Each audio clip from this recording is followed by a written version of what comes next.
Primera webconferencia del curso de electricidad y electromagnetismo.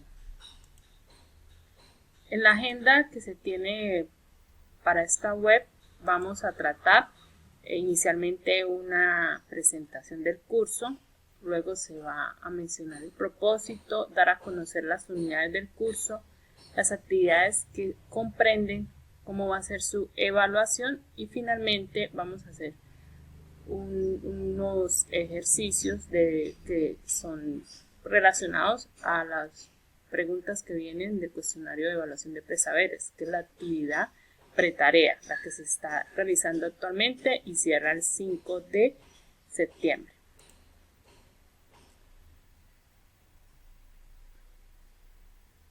Bueno, tenemos que el curso tiene como código el 215-0502, su nombre es Electricidad, Electromagnetismo y Learning. Es un curso de 3 créditos académicos, por lo tanto tiene 3 unidades temáticas. Es un curso metodológico, tiene componente práctico, no es un curso habilitable. Mi nombre es Liliana Esperanza Bautista Torres, soy la directora y a su vez tutora del curso. Soy docente ocasional medio tiempo, pertenezco a la escuela CBTI del CECAP Cúcuta. Mi correo electrónico institucional es liliana.bautista@unap.edu.co, el Skype Liliana Bautista LG y el celular 314-308-1802. El propósito del curso es comprender las leyes y conceptos de la física que explican los fenómenos eléctricos y magnéticos de la naturaleza mediante la solución de ejercicios de aplicación y el desarrollo de experiencias simuladas para su identificación en contextos reales. Las unidades del curso.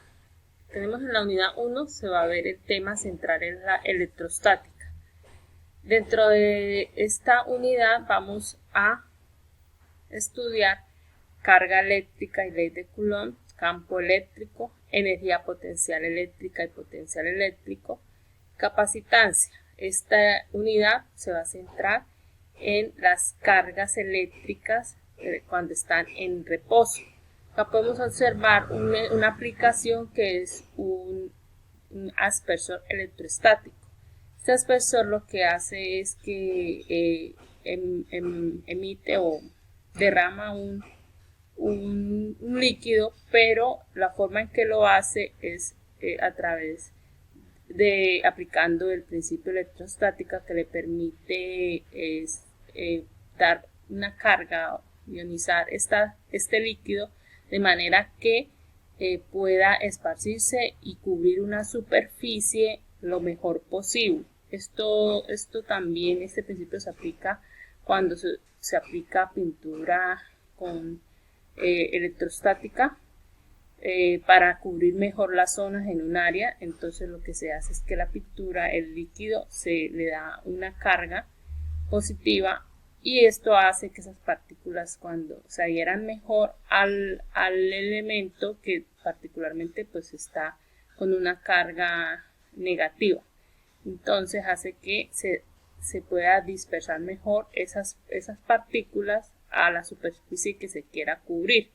Esa es la acción, porque hay un principio de atracción que hace que se pueda adherir a las superficies y distribuirse de una mejor forma. Entonces, en este caso es un líquido que se ha ionizado, se le da una carga positiva y lo vemos acá en la gráfica.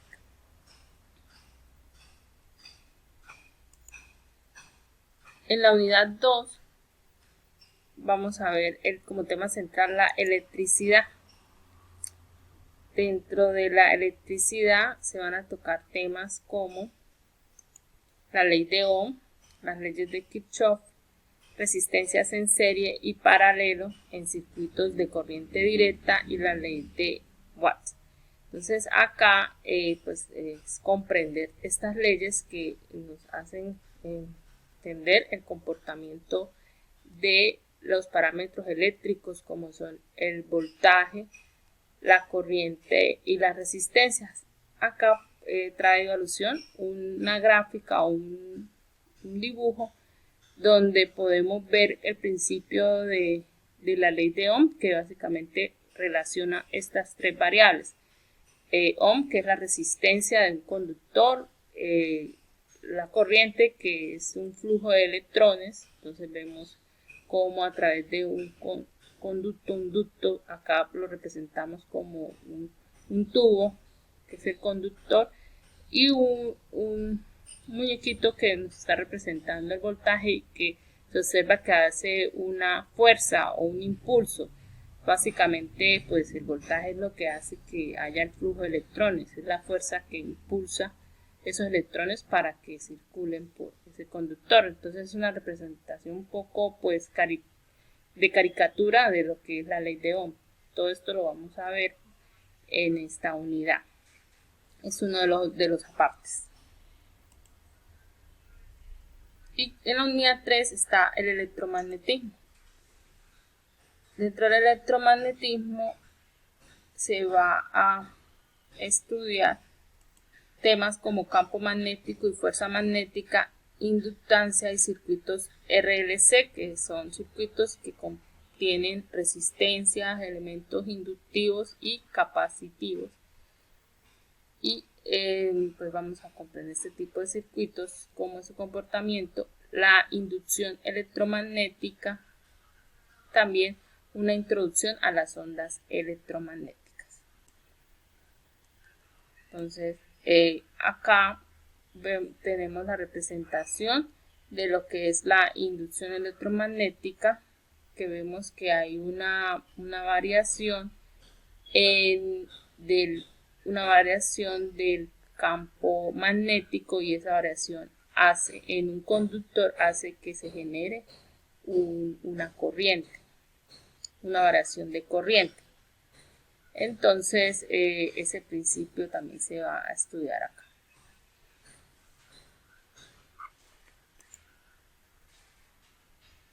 Acá vemos el movimiento al conductor, está cambiando el campo magnético generado por este imán, entonces eso que haya también o genere una corriente. Las actividades. Tenemos en este curso 6 tareas. En este momento nos encontramos en la pretarea, que es una evaluación de presaberes. Hay 3 tareas, una para cada unidad del curso. Se van a desarrollar en grupo colaborativo, y dentro de esas tareas se van a hacer las siguientes actividades: un desarrollo analítico de 3 ejercicios y representación gráfica, si es el caso, elaboración de un cuadro sinóptico sobre las temáticas de la unidad, y en base a ese cuadro sinóptico se van a formular preguntas sobre las temáticas entre pares, o sea, entre sus compañeros. Deben escoger un compañero y lanzar o formular esa pregunta que pues tiene que ir relacionada con el cuadro sinóptico que usted comparte en ese grupo colaborativo, en ese foro del trabajo colaborativo. Así lo deben hacer cada uno, de manera que no se repita el estudiante, o sea, un estudiante no conteste 2 preguntas y no sea todo equitativo. En cuanto a la tarea 4, es el componente práctico del curso. Ese componente práctico no se hace en una sede, no debe desplazarse a una sede. Se va a hacer en casa o en el lugar donde se encuentre permanentemente, en su lugar de residencia. Lo puede ser allí, ya que los elementos que se utilizan en esos experimentos físicos son fáciles de adquirir, no son complicados, son se pueden obtener muy fácilmente. Y también se van a utilizar simuladores, entonces podrá hacer algunas experiencias con simuladores. En la guía práctica, allí pues van a encontrar la forma en cómo deben desarrollar este componente práctico. En cuanto a la actividad final, que es la posttarea, esta pues se va a hacer un ensayo, la elaboración de un ensayo. Esta es individual, al igual que el componente práctico es individual, y van a responder unas preguntas formuladas sobre un texto científico a través de ese ensayo. Esas serían las 6 actividades que deben desarrollar. 3 son individuales y 3 se hacen en grupo colaborativo.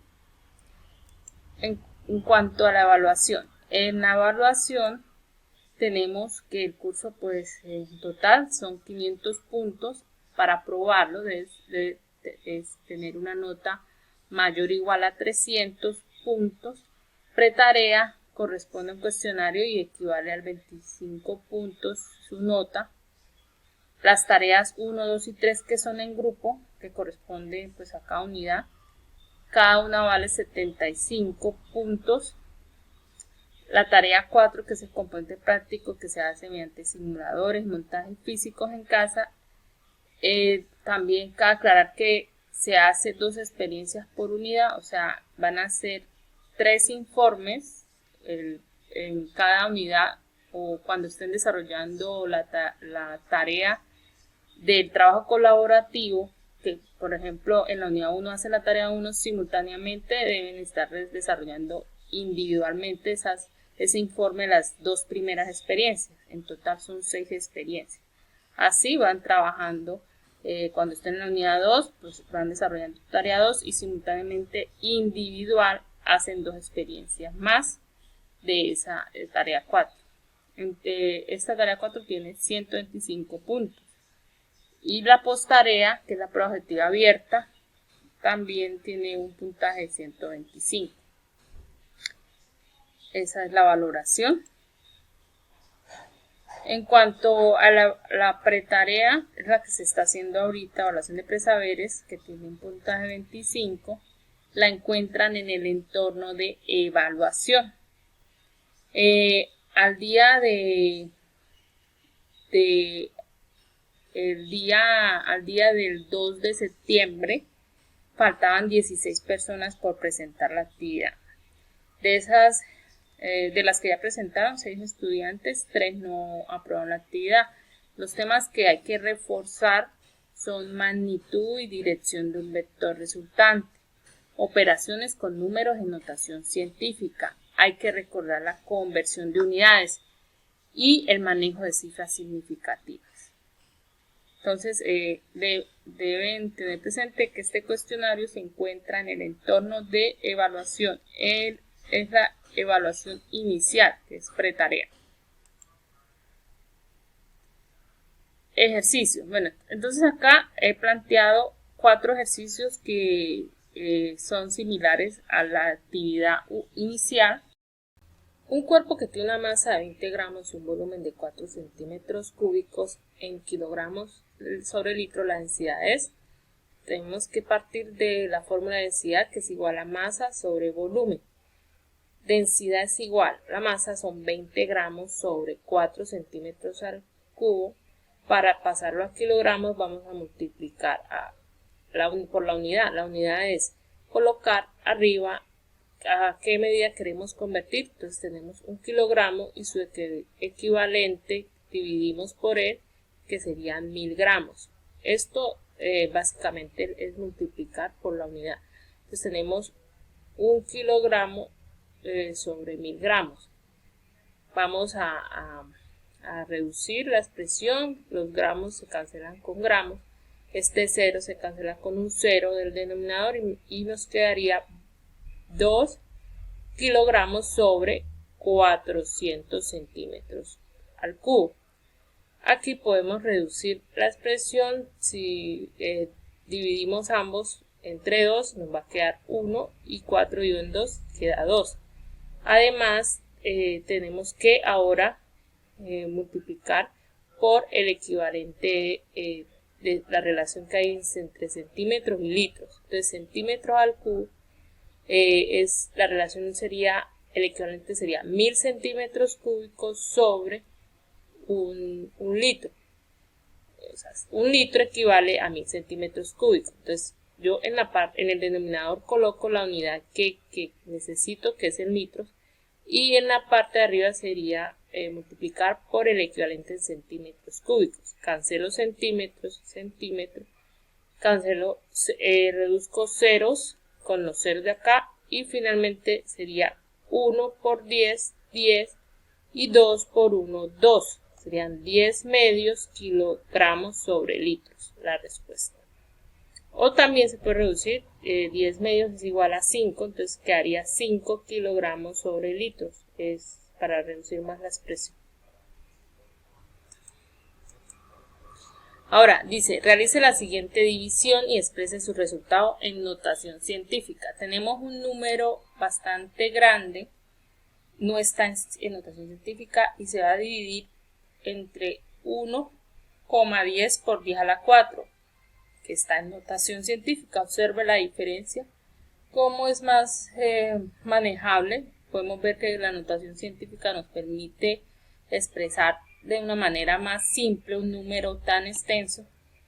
¿Y cómo procederíamos? Pues primero convirtiendo a notación científica. Entonces tenemos el número que va a ir dividido sobre 1,10 por 10 a la 4. Entonces vamos a correr la coma de manera que me quede como está el denominador. Entonces vamos a correr 1, 2, 3, 4, 5, 6, 7, 8, 9, 10 espacios. Como mi desplazamiento es hacia la izquierda, ese exponente va a ser positivo. Si yo me desplazo hacia la derecha, el exponente quedaría negativo. Entonces, reescribimos el número 3, dejamos los dos, vamos a usar los dos primeros decimales, 22 por 10, ¿cuántos espacios corrí a la izquierda? 10 espacios, entonces va a quedar 10 a la 10 y positivo.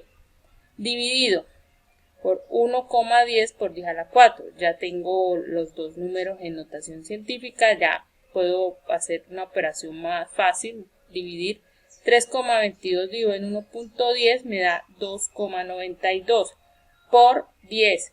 Ahora, miro los exponentes, como es una división, se resta 10 menos 4, 6. La respuesta es 2,92 por 10 a la 6. Como no manejamos unidades, pues vamos a colocar U, que son unidades. Continuamos. ¿Cuál es la magnitud y dirección del vector? Tenemos el vector A expresado en sus componentes rectangulares, 2i menos 3j, con respecto al eje horizontal positivo. Entonces aquí tenemos el vector, vamos a hacer como una representación en el plano XY.